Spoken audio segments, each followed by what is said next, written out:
Bismillahirrahmanirrahim. Wa sallallahu ala Muhammad wa ali tayyibin tahirin.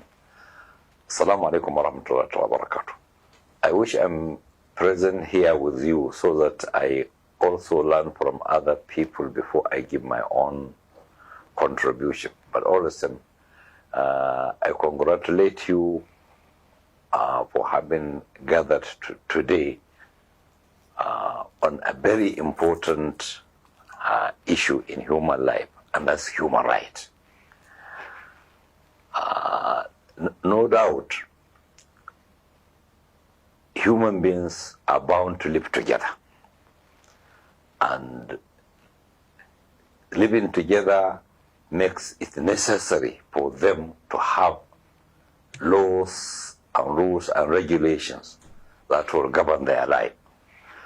And one of the fundamental, or the most fundamental of all the rights is the right of every individual who finds himself alive. He has a right to life.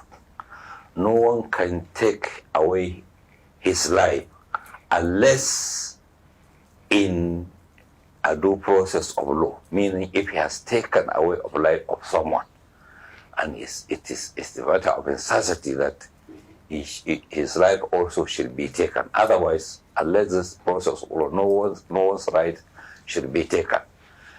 This right to life, including other rights, are enshrined in the Nigerian constitutions, which those in authority always swear to protect. They swear on holy books which they believe in. But alas, we find in present society today, right to life is actually taken away. Those in authority think that they have the right to take the life of anyone at any moment. Extrajudicial killings have been an order of the day. Instruments of law enforcement are employed to protect the law are now used to violate the law. Men in uniform are sent to unleash terror on people. That's it. Soldiers, police, and secret police who do not wear uniforms. And nowadays they even wear terrorist garments. I mean, they hide their own faces. And in the same way the terrorists do.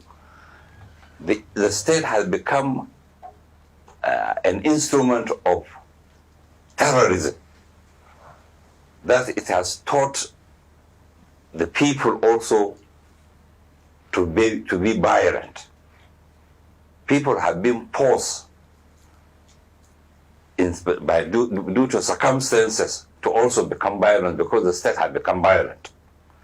That's we are talking about right. We have to understand that this society can never be in order unless those in authority respect the right of other people. Those in authority think they are the law. They are above the law. They can take the life of anybody at any moment.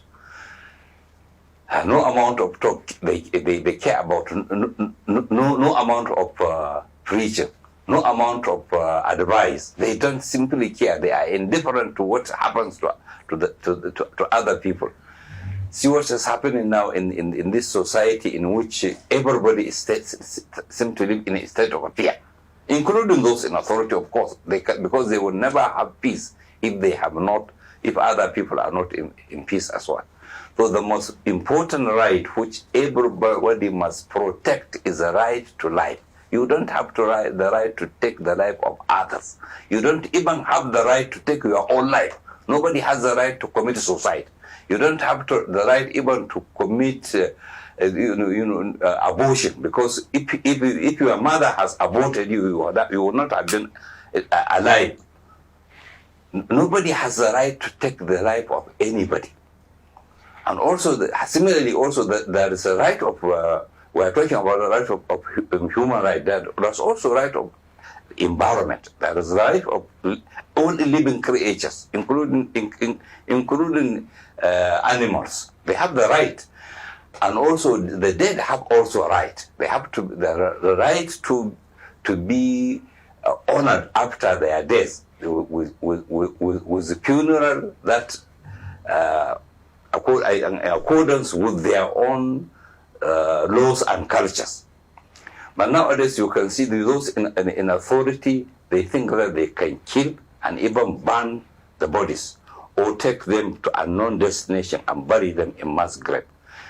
The Zaria massacre, which happened 6 years ago, is a case in question where in 3 days the Nigerian army cordoned the city of Zaria, including all the roads leading to the city, and murdered over 1,000 people and took all their bodies and burnt them in different mass graves. And on top of this, they arrested about 500 people for a murder of one soldier. Of course, all the courts have discharged and acquitted all those they have arranged before them. But see how those in authority, they even want wipe out even the information about this atrocity they have committed. This was the first step this authority took. It was the first step, and you can see subsequently, wanton killing becomes the order of the day. Now people are living in perpetual fear everywhere. You cannot murder others and expect yourself to stay in peace. They have already murdered peace. We need to rethink of a future. Some people were asking me, is there any bright future for this country? I said there is. We are not living in a hopeless society. Certainly there is a hope. But the hope has to lie on the people, not on those in authority. We have no confidence in those of authority because they are indifferent to what happens to the society. But the people have to rise up and urge urge for a better future for our society. We hope in the near future things may change for the better. That's our hope. And may Allah help all of us. Thank you very much. Assalamu alaikum wa rahmatullahi wa barakatuh.